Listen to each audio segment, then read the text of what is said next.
On behalf of all assembled here today, I should now like to invite our newest alumna, Dr. Jane Urquhart, to address Convocation.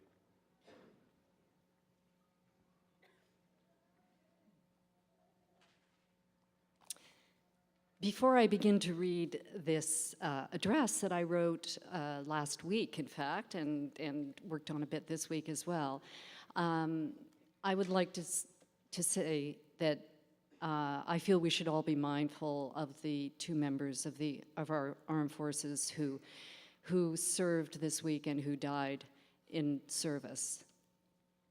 And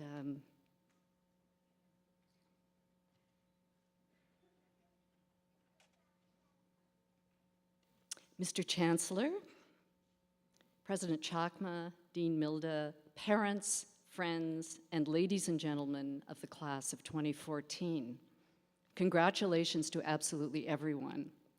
It's a great privilege to be here with you today and immensely gratifying to receive an honorary doctorate from such a distinguished university. I was also deeply honored to be asked by President Chakma to deliver this address at this convocation. That being said, however, I should warn you that I am very aware that I am not a person from whom you should take advice. Travelers who have troubled me for directions, for example, have often become so thoroughly lost that they were never seen again. I have been known to advise people to give up on exercise, to eat fatty foods, to have another glass of wine, and another one after that. I have even advised creative writing students to tell, not show, and to write about something they know absolutely nothing about. So instead of proffering advice, I have decided to tell you a story about a fairly ordinary day in my life and some of the conclusions that I reached at the end of it.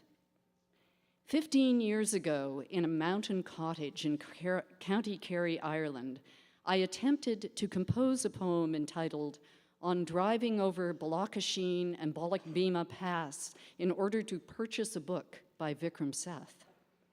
As it turns out, the poem, which I never finished, was like those travelers, lost so utterly in the intervening years, I was unable to lay my hands on it so that I could read it to you at this important moment.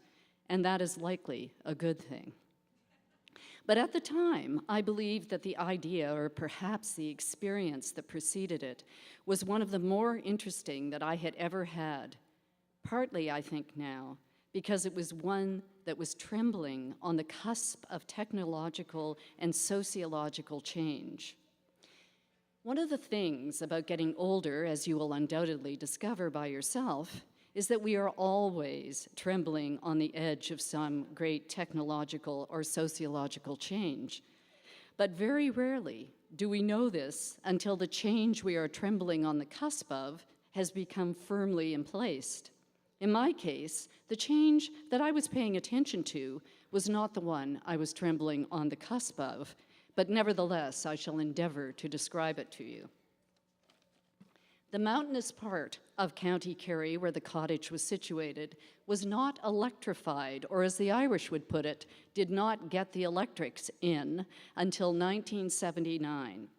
So there I was, 20 years later, unplugging my internet-free computer, a wise idea given that the electrics were still not in any way stable, and walking out the door to my rental car because the postman had just delivered a letter from a bookshop in Kenmare stating that the book I wanted was in. I was charmed by the letter. Where I came from, one used a telephone to relay information, but here in the remote Kerry Mountains, while they may have had the electrics, a telephone was a rare commodity indeed, and even if there had been such a thing, it was the custom of this bookshop to dash off a note. I wanted the book by Vikram Seth very badly, and this was evidenced by the fact that I was willing to undertake such a lengthy and treacherous journey to pick it up, even though I had never at the time owned a cell phone. Kenmare was, after all, 40 kilometers away, and 40 kilometers on the remote Kerry roads would take approximately 2 hours each way. I would have to cross 2 mountain passes en route, hence Balak Oishin and Balak Bima, and deal with an unpredictable number of flocks of animals directly in my path. I knew all this because I had taken the trip once before, when I drove to the bookshop in question to place the order. When I wasn't thinking about the poem I hoped to write about the experience I was having, an experience I considered to be wonderful in a number of ways, I looked at the landscape, tough, rugged, green and black, peppered with ruins and crumbling stone walls. Now and then I observed the angles of light and the almost abrupt changes of sky and weather. Not that I was consciously trying to do this. I wasn't William Wordsworth, after all. But you would have to be a stone not to be affected in some way by the peculiar, tough, almost life-threatening beauty that stretched off in all directions from those mountain passes. Now and then, when I was stopped by a flock of sheep, I pulled the car over and, scrambling over a stone wall, walked toward a waterfall or an abandoned cow byre.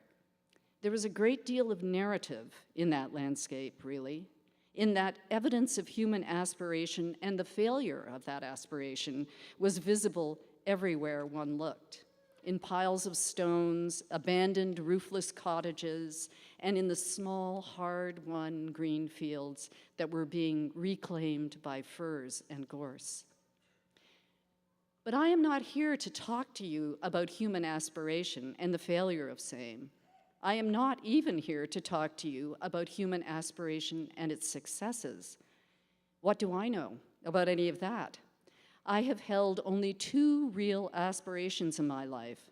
One was to be a child star on Broadway, and another was to be a successful poet. Neither worked out, which is why I am not quoting from the poem about the book by Vikram Seth up here, or tap dancing. But still, a couple of important, valuable things were happening to me on those difficult roads to the bookshop in Canmere. And the first of those important, valuable things was that I was browsing. All that getting out of the car and peering into the darkness of the abandoned cow byre, all that walking toward a waterfall, all that stopping for sheep, all that gazing from great heights into great distances was totally unknown to me, being stored and filed away in my mind for use in novels I had no idea I was going to write. If I were going to give you some advice, therefore, I would recommend that you browse. And it goes without saying that I do not mean that you should use the browser on your iPhone or computer, though you can do that too. The trouble with the wonderful browsers on our computers, however, is that most of the time, we know what we're looking for when we use them. In my experience, I have found the things most meaningful to my work and to my life when I have been just wandering through the world, or the library, or the art gallery, or the landscape, or the neighborhood. In other words, it is often true that we find what we need when we don't know what we're looking for, or even that we are looking at all. And in order to do this, we must now and then have the privilege of unstructured time. I say privilege because there will be periods in most lives when unstructured time is not easily accessible, when the kids are home with the flu, or the job turns life into an 18-hour day, or any number of circumstances and responsibilities will come along to fill up the hours of your life. Still, if you see the opportunity for a whack of unstructured time, seize it. For this is when the post-formal education, self-educating, observation, and reflection take place, making life, I believe, richer and deeper. But something else was happening on that slow drive over the mountains and on the detours that I took into the landscape on foot. I was becoming intimate with the face of the earth as it showed itself in that particular geography. I would become even more intimate with that face as the years passed, for I was able to make that journey many times. And with intimacy comes affection, even love. I may not be able to give advice, but I know what I believe. I believe that we must not lose our affection, our love for the real landscapes of the world, not the landscapes we look up on Google, but the real earth under our feet. We have to learn it, and we have to love it. Life is not a virtual experience, and neither is nature. The one thing I have learned from writing fiction is the importance of setting. No one can deny that everything that happens somewhere. I'm not speaking here about the picturesque, although it has its place as well, but of the actualities of the surface of the earth, whether they be pretty or otherwise. If we don't keep on working on our relationship with the perceived world, with the planet, we are not going to care enough to protect it, and it needs protecting. I made it into Kenmare that day. I went to the bookshop and I purchased the book by Vikram Seth.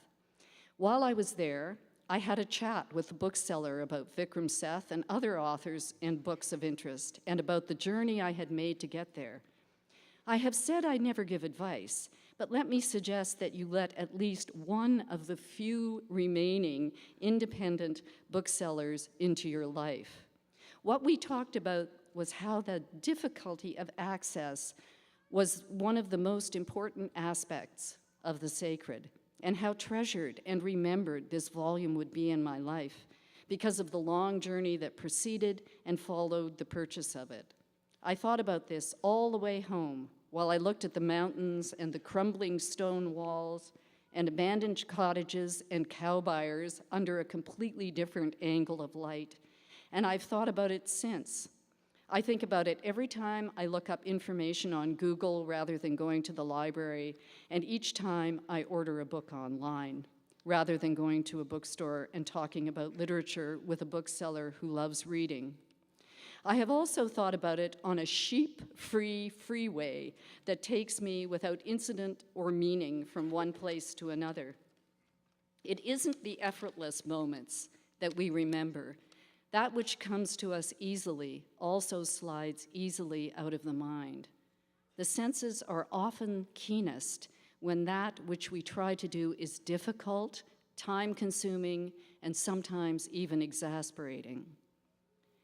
So although I do not give advice, I would recommend that you take your time in the literal sense of what that phrase states. Every now and then, throw the timetable away and let life happen to you. Go to the bookstore, talk to the bookseller, browse in the library or art gallery, stumble off into strange, unknown landscapes, take detours, learn to love the wonderful kaleidoscope of the real in the perceived world, protect the planet, and most important, now that your formal education is in some cases finished, enjoy the adventure of self-education for the rest of your life and keep your curiosity alive. Thank you so much.